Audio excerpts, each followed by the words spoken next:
Good morning. Welcome to NUFC Matters with me, Steve Wraith. It is semi-final day. Newcastle United travelling to Southampton to face them in the first leg of the Carabao Cup semi-final. And it's been a long time since we were in this position. I'm joined by Gregory to look ahead to tonight's game and to maybe look back as well a little bit on the games that were played to get there, and obviously take your questions in the chat as well. Morning, Ross. How are you? I'm good, Steve. Morning, everyone. Everyone excited, I suppose, by ahead of tonight's big game. I know I am. So, what a day it could be. What a day. Yeah, I mean, really looking forward to it. The tie, of course, will be live on Sky Sports. It's got an 8 o'clock kickoff. All 3,200 away places have been sold. That allocation is, of course, in accordance with the League Cup rules and mirrors the amount taken by Newcastle fans in the Premier League fixture in November. This is going to be the first time that Newcastle have played a competitive two-leg cup tie since they were eliminated from the UEFA Cup at the quarter-final stage by Benfica in 2013. That was a 3-1 away and a 1-1 at home.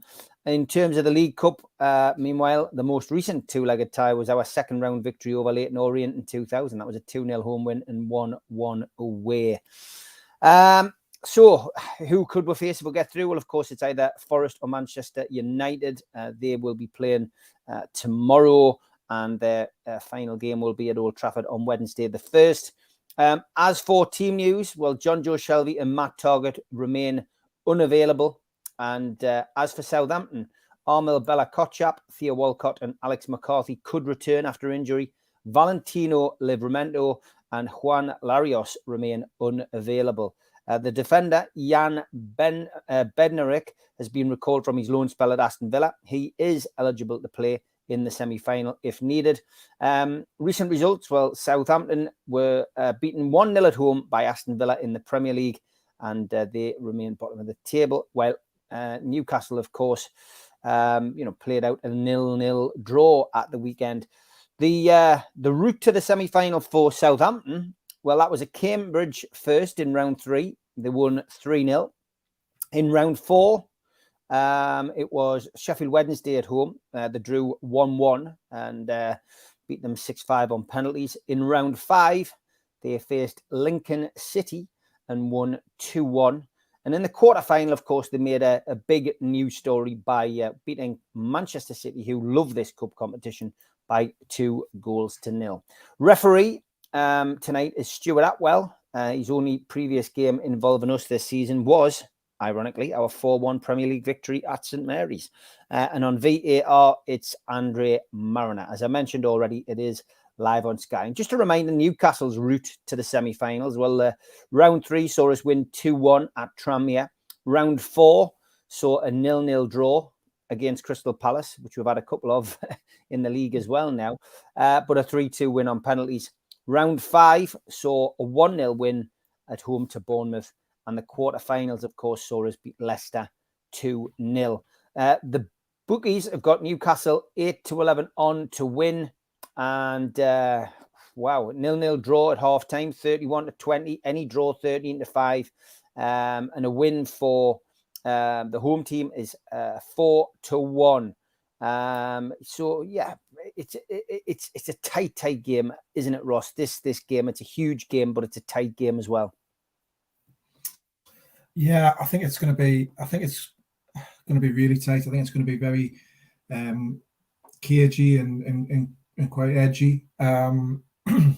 Southampton really kind of wrong of late. Some really good and impressive performances under Nathan Jones after, let's be honest, a horrendous start to his career as Southampton man. It looked at one point where you might not even see out the end of January or certainly the end of the season, and all of a sudden he's pulled out a couple of great results. The highlight obviously being the Man City win in the quarter final for Southampton, which was a stunning win, and it's given them that belief and confidence, and they've taken that into that Premier League games and picked up some good results in that as well. So Southampton, whereas when the draw was initially kind of made, for that they'd beaten Man City, I think everybody would have been quite happy with that draw, the semi-final. I think it was probably the most, on paper, the more favourable one. You know, you're happy to avoid Man United, and Forest have a bit of having a bit of a renaissance as well. So I think at the time everyone thought Southampton was probably the better draw. But Southampton, like I say, have hit a bit of form, and it just makes tonight's game even bigger, probably even more tight and close. I certainly don't think it'll be a repeat of the 4-1 that we saw down there earlier in the season in the league, which, you know, great if it is, and fingers crossed that Newcastle can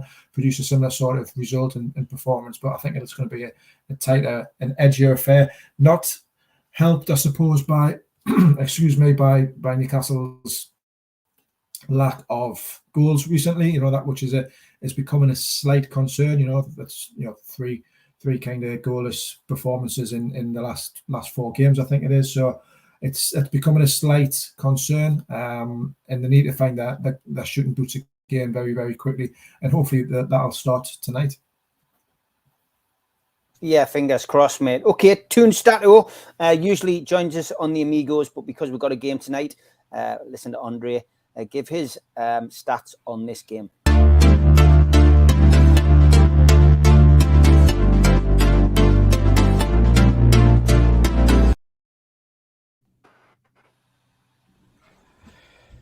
Hey there, the big day has come.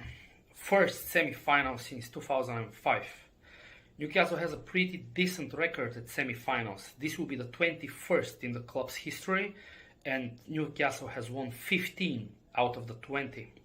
Unfortunately, we lost the last 3, as probably most of you remember, in 2000 against Chelsea in the FA Cup, 2004 against Olympique Marseille in the UEFA Cup, and 2005 in Cardiff at the semi-final of the FA Cup against Man United. It's going to be the first time that we play in a 2-legged game in any cup since the famous 2 nights against Benfica in 2013. And in the League Cup, the last time that we played 2-legged cup tie was against Leyton Orient back in 2000, when we won 2-0 at St. James's Park, and we drew at Leyton Orient ground 1-1. When you look at our record in the League Cup this season, we have won all 4 games, scoring 5 and conceding only 1 against Tranmere. Our 5 goals were scored by 5 different goal scorers. Joelinton and Dan Burn famously against Leicester, Jamal Lascelles and Chris Wood against Tranmere, and the own goal against for us against Bournemouth.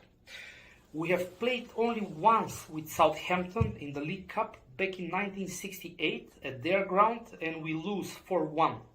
While we also play a 2-legged tie against them in the Fairs Cup in 1969-70, and Newcastle win on away goals. We all expect to go to Wembley. Let's make the big first step today. Away the lads. Great stuff as always, Andre. Thanks very much, mate. And yeah, I mean, it's just poised on a knife edge, and I mean, you're looking at the way that this has worked out. The away game first, it is important, Ross. I think it gives Newcastle that slight advantage. I think it's a huge advantage. I think if Newcastle can get Southampton back up to Tyneside next week with the game in the balance or slightly ahead, the power and the kind of the attitude of the Newcastle fans could be really, really important to that game.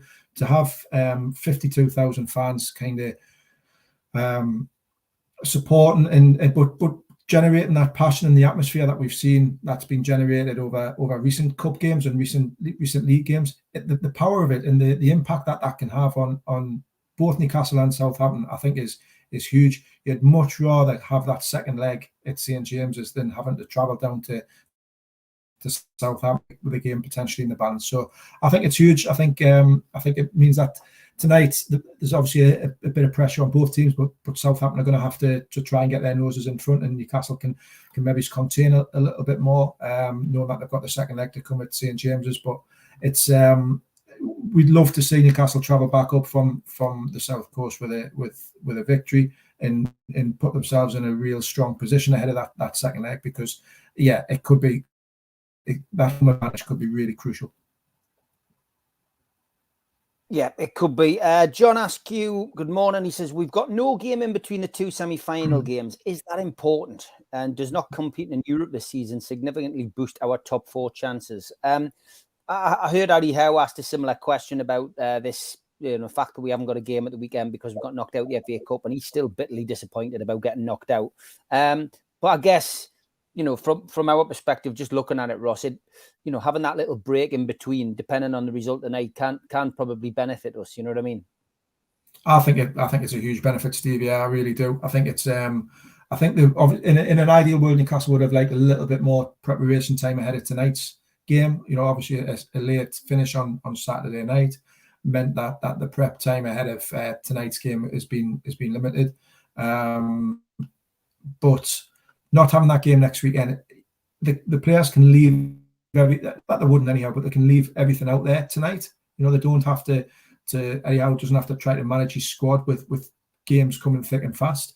They've got a big game tonight, but he can play his strongest, his fittest squad. Anybody who has a knock or niggle has got an extra few days then to recover with having no game on Saturday. I think it's huge. I think it's a real benefit to Newcastle that they can just really attack these 2 games without having to worry about a league or anything else like that at the weekend. They can really attack it, leave everything out there, use the fitness and the high intensity style and the pressing style to its best effect. And it's something that they've got to kind of maximize. They've got to use this time really well to prep for the second leg once they've got tonight's game out of the way with, and get everybody fit and everybody firing, because this is a massive opportunity for silverware. It's a massive opportunity to get it obviously to Wembley. Newcastle couldn't have asked for better circumstances, I don't think, over 2 legs to make a Wembley final. So real opportunity, and everything's hopefully going in the right direction. So fingers crossed for tonight.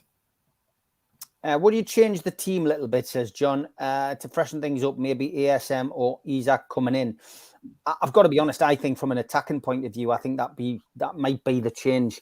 I think if there's a game to start Isaac, then it's tonight.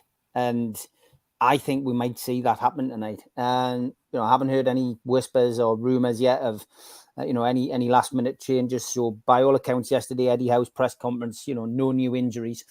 So any change will no doubt come from that final training session that they've had, and be interesting to see. But would you change things? I mean, I personally think Wilson's looked jaded since the World Cup. He just hasn't looked right, has he, Steve? He just hasn't looked. He hasn't looked the player that he was earlier this season, or at points recently. I don't know if he's still suffering from a little bit of a knock or a niggle or something like that, but he's just not. He was ill, wasn't he? He was. So whether that's still affecting him, he just doesn't look. He doesn't look right. He doesn't have the same energy or the same maybe physicality that he's had previously, or the sharpness. I still think that the way Callum Wilson plays is integral to the way that Newcastle play. He's a different type of centre forward to Isaac. He is going to be a bit more physical and link up and terrorise defenders with his physicality and his work rate and his pace. I think Isaac's a slightly different centre forward. So it would be a bit of a change in terms of style if Newcastle went with, and Eddie Howe went with Alexander Isak tonight. But if it was me making that decision, I think I would sway on the side of playing Isak. I think he's looked fresh when he's come on. He's looked sharp at times. The caveat I would say with it as well, though, is that I don't think that Newcastle's goal scoring problems over the last month or whatever, however long it's been, last 3 or 4 weeks, 3 weeks. I don't think they're entirely down to that centre forward. I don't think they're entirely down to Callum Wilson or whatever. I think the service hasn't been great at times. I think Newcastle have played some fantastic football up until that final third, up until that last pass, that last cross, that last shot. So I think some of the improvements need to come from elsewhere, from the wide areas, and from maybe that attacking midfield roles as well. So changing Isak will help to an extent, I think, and will give Newcastle a little bit of sharpness. But they also need more quality from the players that are around, whether it's Callum Wilson or Alexander Isak. Dave, you're definitely right. He is recovering from illness, and again, we don't know what it is. So he's clearly not 100%. ASM was the same. Blighted by injury now, blighted by illness, and Eddie Howe said he is training to full capacity now. So ASM, again a threat either from the bench or maybe a shock starter tonight. We'll wait and see. John, I'm going to put this one up now because you asked a question earlier as well, I think, or somebody else did. Ross, would Gordon be a good signing? I'm in the minority that would like to see him at St James's Park. I think he would benefit from the setup at Newcastle, and he's only 21. And he also asked earlier, did the events at Goodison highlight the importance of unity at the top of any club? Or Kenwright and Moshiri singing from the same hymn sheet? Perhaps they could learn something from the NUFC leaders. And I will tie it in with a question about Gordon from somebody else. Bear with us. I've got it somewhere here. Yeah, there it is from Roger. And morning all. Ross, do you think Lamp's sacking will affect our chances of getting any toffee player, or are we looking elsewhere? So, yeah, I mean, look, Frank Lampard's gone. And rightly so. He was having an absolute stinker. But the owners are not, not flavour of the month at Goodison. I think most of them would have preferred to see the owners go than Frank Lampard. But does it affect it? Can an ins and outs happen? I would say yes. And is Anthony Gordon the right fit for Newcastle, do you think, Ross?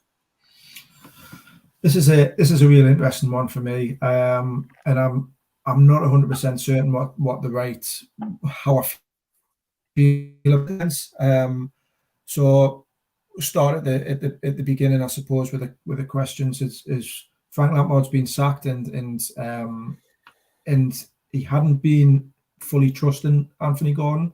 He wasn't necessarily part of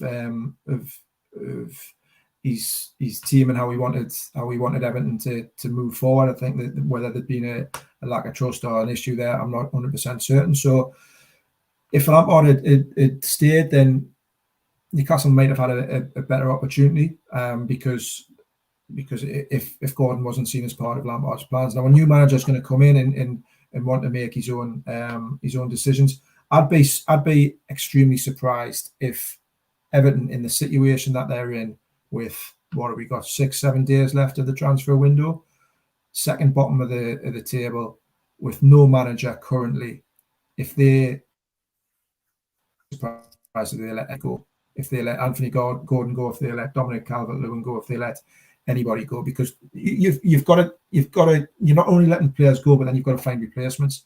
And are Everton going to be able to find good enough replacements for Gordon or for Calvert-Lewin or for whoever in this short period of time with no manager, second bottom of the league? I would be extremely surprised if they cashed in on any of their big players at the minute, because for me it would almost signal relegation for them.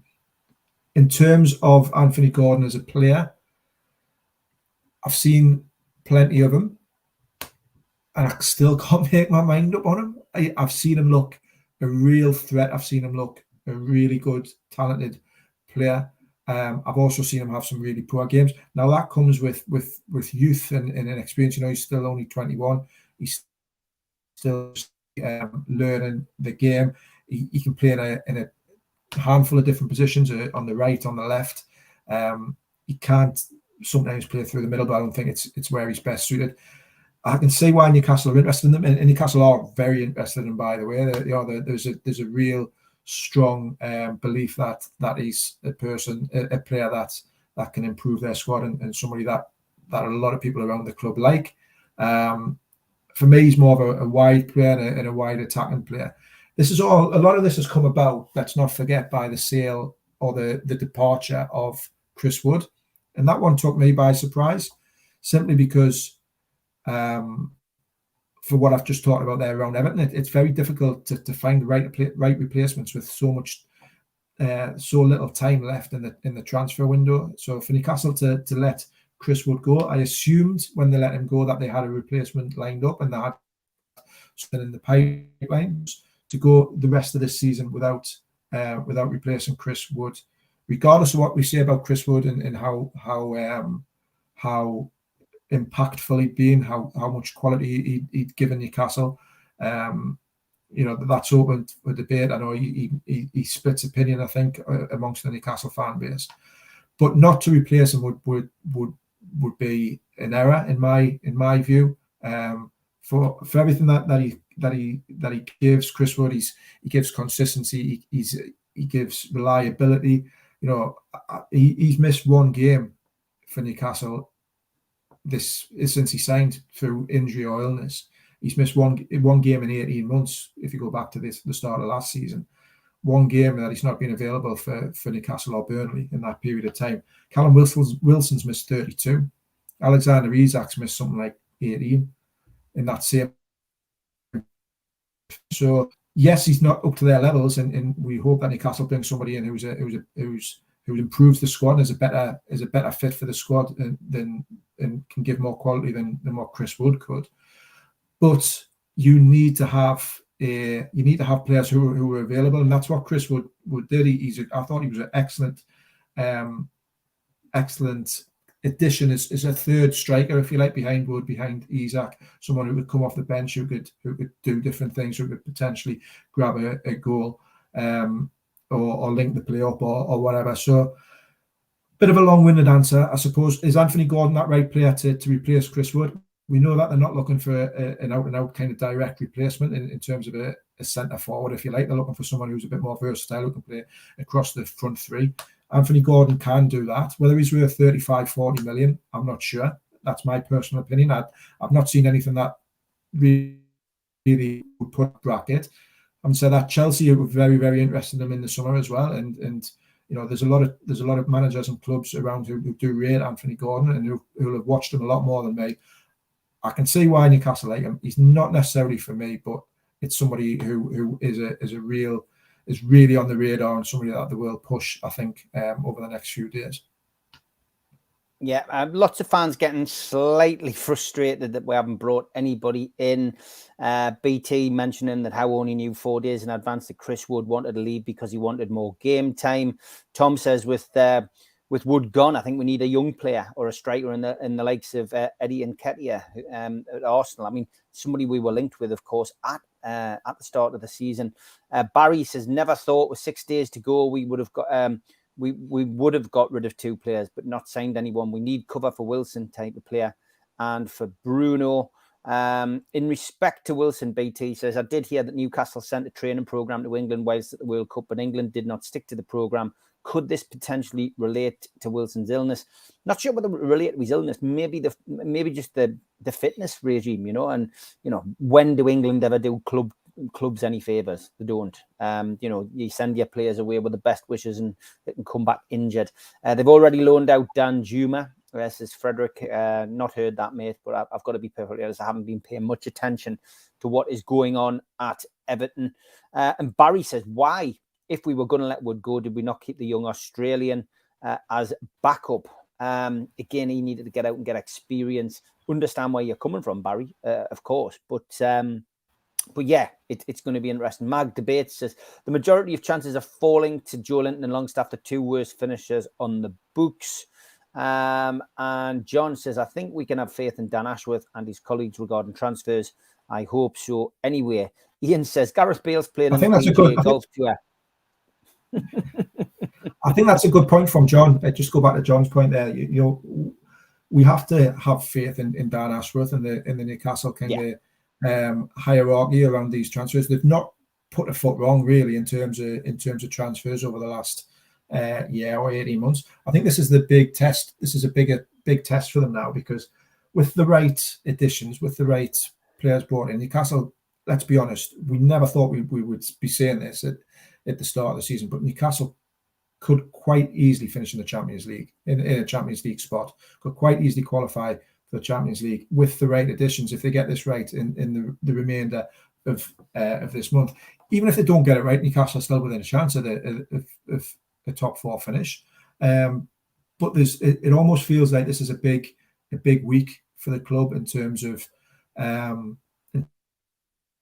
to this chip, we've got a two-legged semi-final before the transfer window's done, and we've got a transfer window where if Newcastle do push the boat out and do go for this, then and get the right players in, then it could be a fantastic end to the season.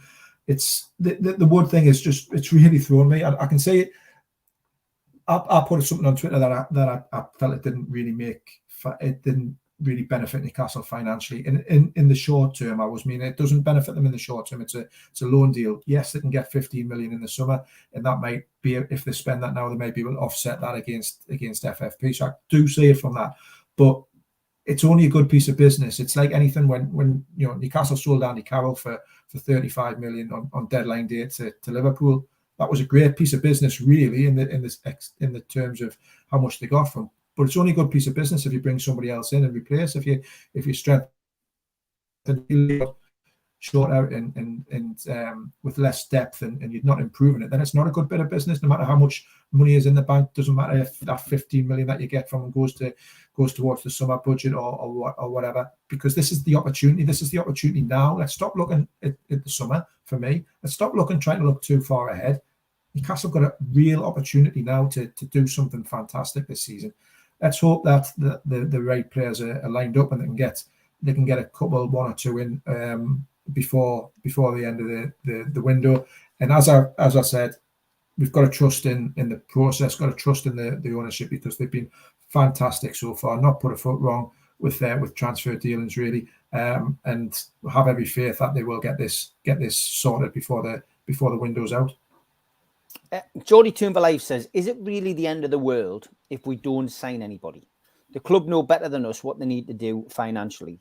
So if we have to wait until the summer, then so be it. We're doing well. And John Askew says, morning everyone, in the unlikely scenario that we sign no one in the next 7 days, do you think we might still have enough in the squad to finish in the top four? Similar questions. What's your thoughts on that, Ross? I think we do have it. I think there is enough in that squad currently, without bringing in a replacement for Chris Wood, without bringing in a replacement for John Joe Shelby or another centre mid in case Bruno gets injured, without bringing in another backup right back or whatever, or another attacking midfielder or a James Maddison or whatever. There is enough quality in that squad to qualify for the Champions League, because Newcastle are in third place now. Newcastle are in the Champions League place now with the squad that they've got. So there's no reason to say that squad isn't good enough to maintain that levels. The dilemma comes is that if we're being honest, they're cover, and there's a couple of gaps where if there's an injury to a key player, then it becomes a bit of an issue. If Bruno, we all held our breath this time last week after Bruno's injury, and we weren't sure how that was going to pan out, and he limps off in tears, and all of a sudden the centre midfield looks an issue. Now, if Bruno gets another injury, who comes into that centre midfield? I think there's a lack of cover there with John Joe Shelby's current situation. And I think if Callum Wilson or Alexander Isak pick up an injury, then we are very, very light without Chris Wood for cover in that area as well. I'm not saying Chris Wood is the best player that Newcastle have ever had. He's clearly not, but he was an option. He was somebody who suited the style of play. He was good at pressing from the front. He was good at bringing in other. He could kind of create that space for other players in and around the team as well. He's an integral part. If Callum Wilson gets another injury or illness or loses form, Alexander Isak does as well. I don't think you can go through the rest of the season with just two main strikers. I think it leaves Newcastle a little bit light, personally. So yes, if you don't bring anybody else in, the club can still finish in the top four if everybody stays fit, if everybody stays on form, and if everybody kind of continues the run of form that they've shown in that first half of the season. I'd just like to see a few more options in case they need to change things up, in case somebody, Miggy Almiron or Wilson or whoever loses the form that they've shown in that first half of the season. I'd just like to see one or two more options, because I think this is a real opportunity for Newcastle. It's a massive opportunity. Yeah, I agree, mate. It's a huge opportunity, and we're way ahead of where we expect it to be. That's the problem. Been a little outage on YouTube there, nothing to do with us. I think it's just YouTube. I've noticed a couple of people on the platform saying that there's an issue, but not in the chat. But yeah, it's a YouTube issue. I think if you just refresh, everything should be fine. Halfway through the show, though, as always, we will run the ads. A big thank you to all our sponsors, as always. Thanks to Skips and Bins, telephone 0800 25 45 25 3, email inquiries at skipsandbins.com, and our website skipsandbins.com. Easy, contract free, and pay-as-you-go waste collection. Thanks to Gardener Feeling Dispensaries, CBD hemp and cannabinoid specialists. You can find them at thegohd.com. Thanks to Mr. Vicky's sauces, which are handmade in Cumbria, and you can find them at mrvickys.co.uk. If you want to make an order, give them a call on 01768 210 102 or email info@mrvickys.co.uk. Thanks to Blowhole Breweries, you can get a selection of beers, and the cans are in the design of the old Newcastle United entertainers strips. Blowholebrewery.co.uk. Thanks to Melly's Carpets and Beds, laying our reputation one recommendation at a time. The best quality around at the cheapest prices. Melly's Beds and Carpets.co.uk. Email sales@mellysbedsandcarpets.co.uk or give Melly a call on 01670 632 216. And thanks to United Group Travel Limited, UK Coach Holidays in Morpeth, 01670 362 460 or mobile 07957 141 654. Graham, your driver, Beverly answering your calls and looking after you on your tour. Some great deals coming up there. Get yourself onto the website to check them out. Thanks also to Media Arts, who do all of our videos and help us with the technological side of things. And thanks to qtechshop.co.uk, the makers of pool tables and snooker tables in Wallsend, Newcastle, and the guys who run our website, NUFCmatters.com. If you want to subscribe to the channel, then hit the subscribe button below. Hit the thumb up, which is the like button, which does us a big favour with the algorithm. And click share. Share it to Newcastle United, Facebook groups or Twitter accounts or your own social media to help our community grow. And if you want to join the channel, hit the join button. And for as little as $1.99 a month, you can get some members-only videos and chances to win some fantastic prizes. We're also available as a podcast on iTunes, Spotify, Podbean, and the rest. Don't forget as well that we do events through NUFC Matters. And this one is the next event coming up, Friday the 24th of February, an evening with Newcastle United legend Steve Howie. Friday the 24th of February, Tyneside Irish Centre. And tickets are available at £50 from newcastlelegends.com. If you also go onto Voucher and search for the event, you can pick up a bargain on there. Don't forget, we also support the food bank on this channel. www.nufcfansfoodbank.co.uk is where you can find the Matchday Bucket. You can make a virtual donation to the Matchday Bucket 365 days of the year to keep helping the food bank in Newcastle. Some great questions coming in from people. Just a couple on players. Tom Dixon said, is there anything on Matthias Franke, Ross? Not that last I heard was probably everybody else seeing in there was that there'd been a reported bid for Franke, which was below the asking price. To get any more on that. Okay, we got the gist of that. The internet dipped a little bit at your end. BT says, is there any truth in Newcastle United's interest in Atletico Paranaense's Vitor Roque, and would Bruno be an influence in bringing him to the club? Again, I've not heard about Roque. He's not somebody who's come to my attention or been mentioned that I've heard. He's an exciting young Brazilian player. Now, Newcastle have been linked with a fair few exciting young Brazilian players. At the minute, it's obviously, we've spoken before on here, the South American market is somewhere that Newcastle is scouting very, very heavily and taking a real keen interest in. as are a lot of clubs. You know, you've got Man City signed Maximo Perrone from South America recently. This week, Chelsea have bought Andre Santos, again a young player over from Brazil. Newcastle have been linked with Franca, with Vitor Roque, with Angelo Gabriel, with various different players. So it is an area. It's obviously a market that's grown, and clubs see that there's value in that market in terms of being able to bring in young players who are still teenagers for less money. Real Madrid signed a 16-year-old from there. Let's not forget as well. So it's not just Newcastle who are looking in that market.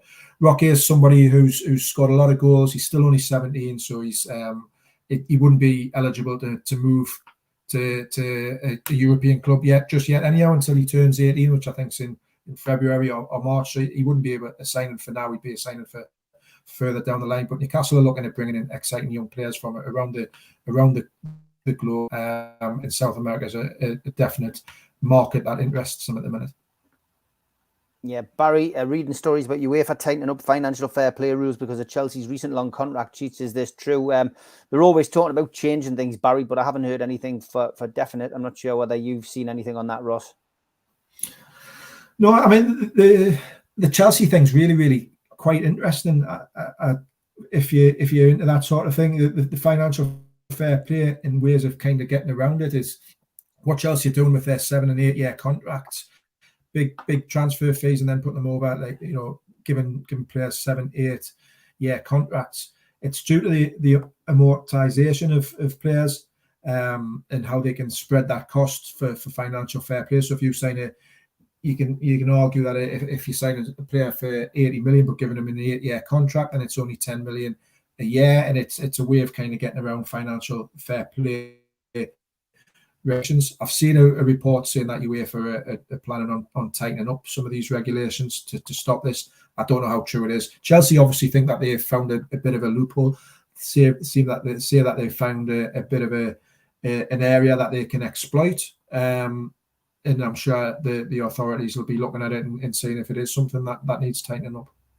Yeah, Barry says they're claiming the 5-year maximum for these type of contracts, which, that would massively backfire on Chelsea if they're floppy. And, it's just ridiculous what they're doing. They really are pushing the boat out, aren't they, in an extreme way, and not necessarily, a plan that works, putting all of these players together, especially with a manager like Potter, who doesn't seem to have the respect of the dressing room. Tom Dixon says, do you think Ryan Fraser will have a future at Newcastle? Certainly sounds like it when you hear Eddie Howe. I found that bizarre. I mean, I did my press conference review yesterday, Ross, and when he was asked about Ryan Fraser and if he was fit and, what does he have to do to get back into the team? He said, yep, he's fit. Yep, he's training well. And there's nothing I'd love better than to see Ryan Fraser in a black and white shirt. I found that strange.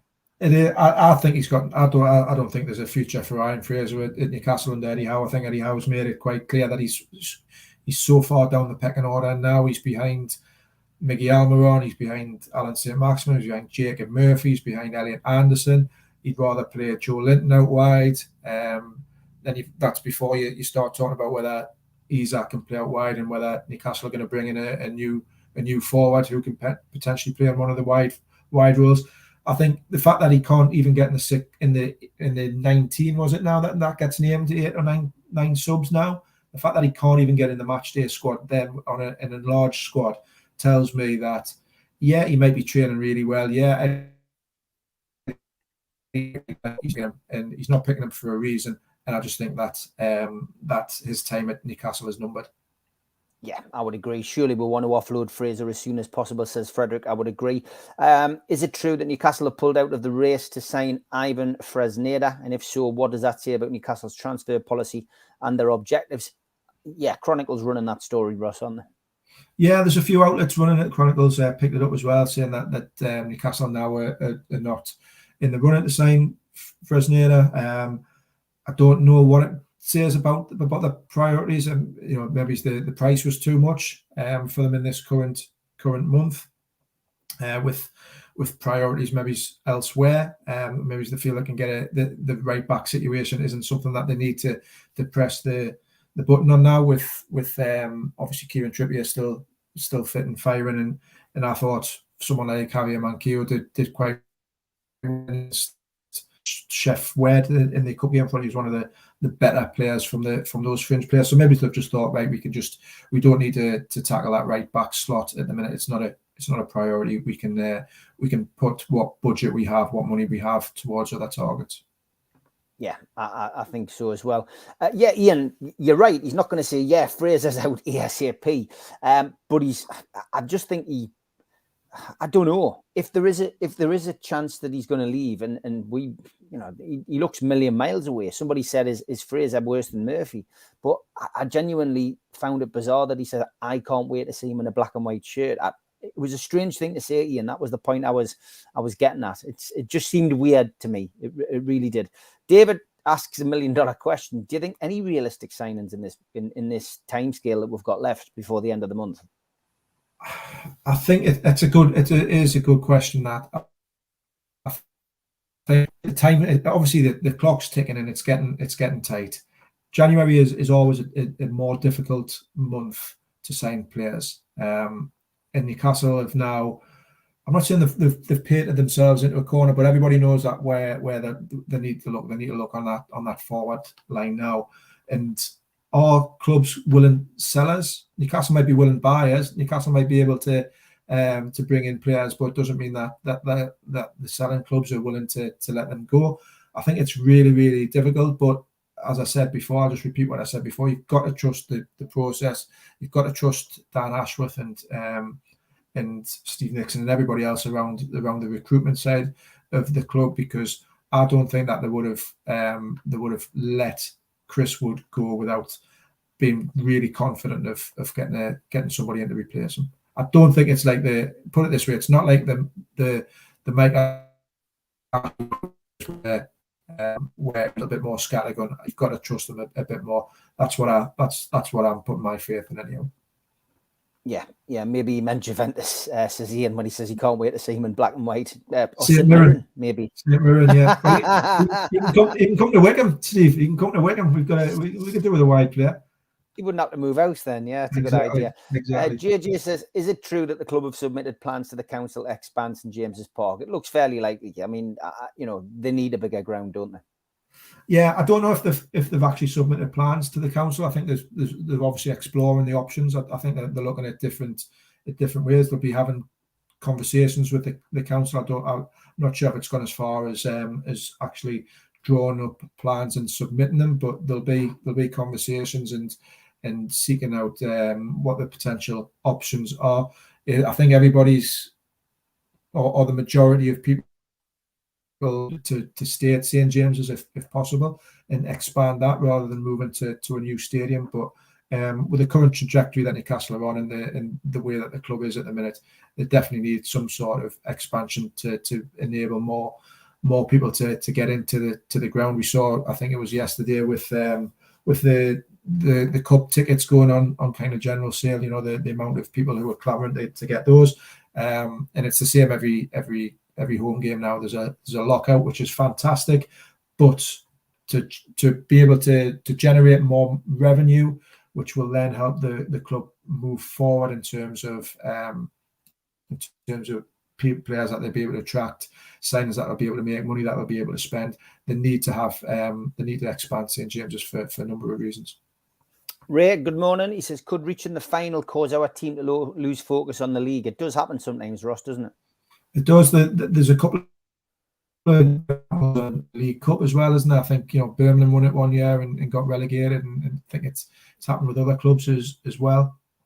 I think that's one way of looking at it. It could potentially lose the focus on the league, but it's 2 or 3 games now, isn't it? And I think Eddie Howe is focused and professional and dedicated enough to be able to rein the players in.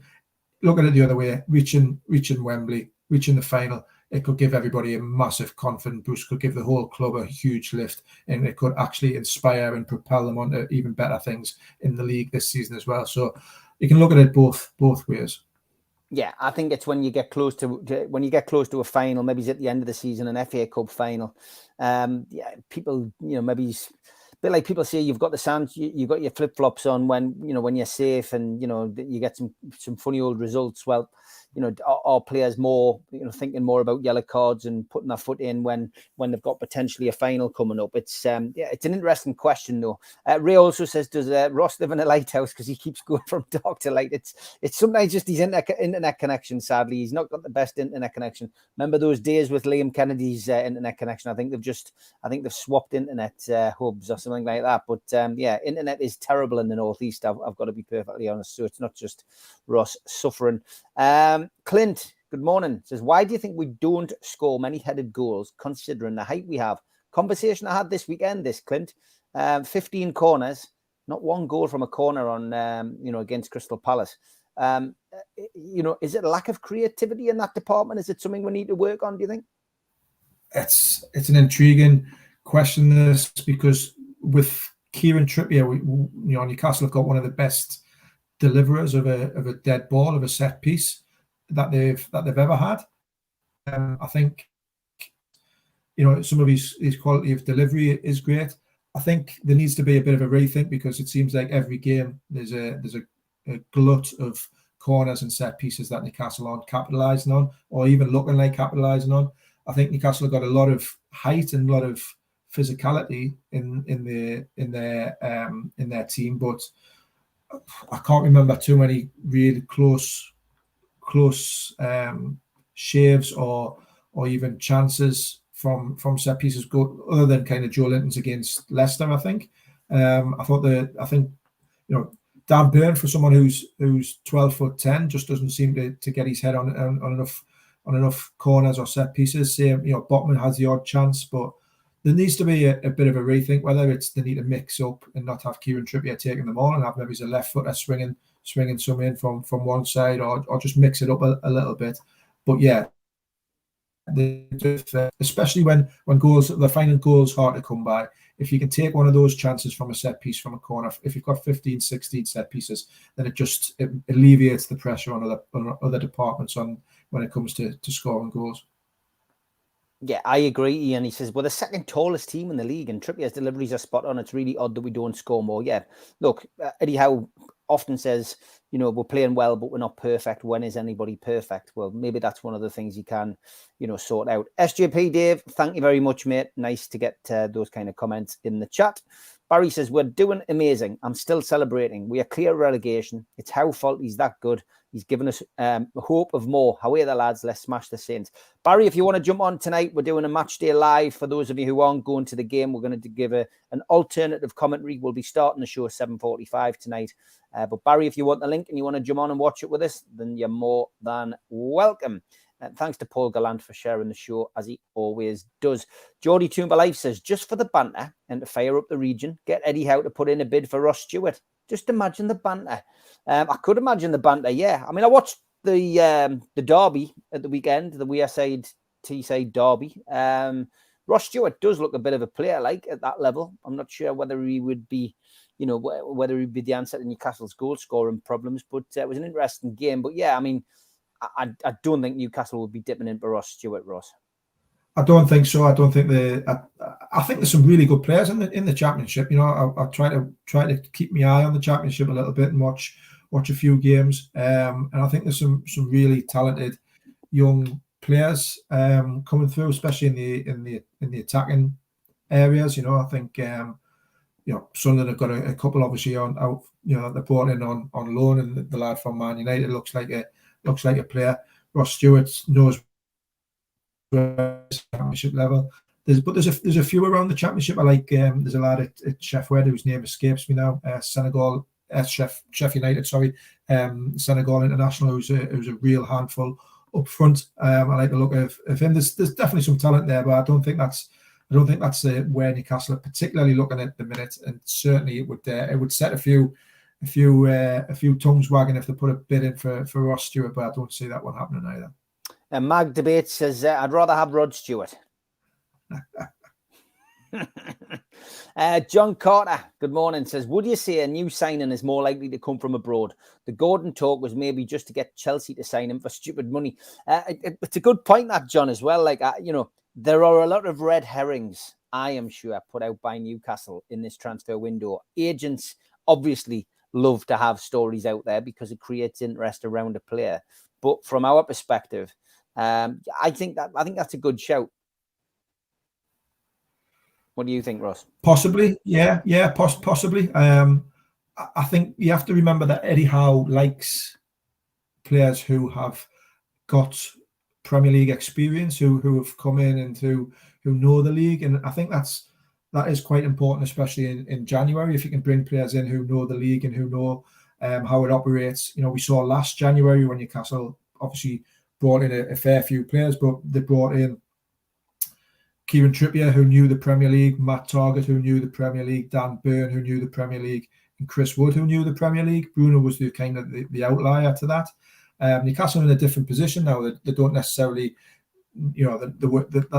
a year ago they were fighting against relegation. It was really important that players hit the ground running. But I do think it's still important this month as well, that if they do bring somebody in, they're able to adapt very, very quickly and acclimatise and hit the ground running, because Newcastle will want them to make an immediate impact. And like I say, Newcastle do like players with that kind of Premier League pedigree.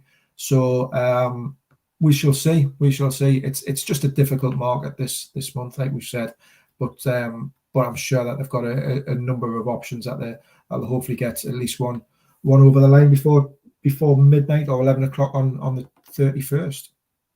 Yeah, fingers crossed. That's what we need. We need a player or two in, and again, it's just got to be the right body, hasn't it, Ross? It's got to be the right person, who can fit straight into that squad, but also, the right kind of player. And Eddie Howe has said it at the press conferences a couple of times now.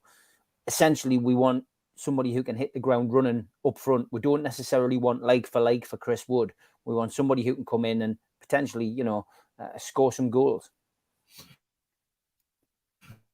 It's important as well to Eddie Howe, Steve. It's got to be the right character. It's got to be the right fit for the dressing room as well. Not just what happens on the pitch, but it's really important what happens off the pitch, behind the scenes, in the training ground, Monday to Friday. All that sort of stuff will have to be taken into consideration as well. We go back to Chris Wood, but he was very important to Newcastle around the club, not just what he did on the pitch, but how he behaved and how he conducted himself off the pitch in the change rooms with the rest of the squad and the team as well. You need the right characters, and that's something that you can lose sight of a little bit when you kind of chasing a signing before a deadline. So hopefully Newcastle have weighed all that up. I'm sure they will have done, and they can get the right player in that'll fit both on the pitch and off it.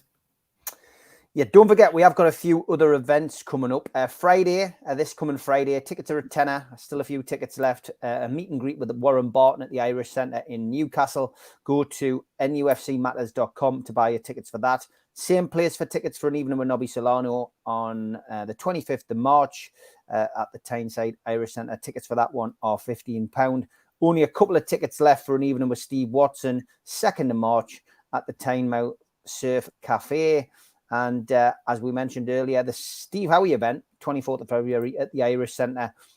Tickets are available for £29 on voucher. So get yourself on voucher for that particular event and bag yourself a bargain. And we are back, double shift today for me. We will be back tonight at 7:45 to do the NUFC Matters Match Day Live. So you can join us for an alternative commentary and listen to our dulcet tones as we talk you through Newcastle United's semi-final against Southampton. David John Cook says, Batty and Asprilla upset our balance and our league lead was lost. Better no signings than you upset the squad balance and unity. It comes back to what we're saying. Ross and I were just saying there. We need to have the right kind of character, the right kind of player coming in.